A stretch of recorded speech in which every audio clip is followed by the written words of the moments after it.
2015 is poised to be the summer of Europe with a cheap euro and lots of new low-cost carriers from the US to Europe like Norwegian and WOW Air and even La Compagnie on the business class side.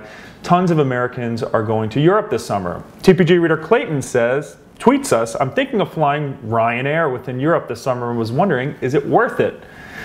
Now, let me just preface, I don't like Ryanair. I got burned flying them a couple years ago. I tried to check in at 3 hours before departure because I am a procrastinator deep down, and Ryanair cuts off check-in so that you have to go to the airport and pay ridiculous fees. To print my boarding pass, I had to pay £100, which was more than the cost of the ticket.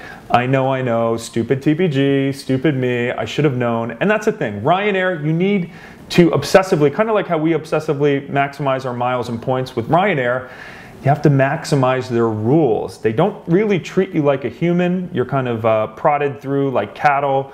They're not known for comfort. They don't care. But that being said, you know, if you're smart and savvy and put the time into it, flying Ryanair can absolutely make sense. I know tons of people who live in Europe who have mastered the system. And just as long as you don't bring bags and start buying all the separate products.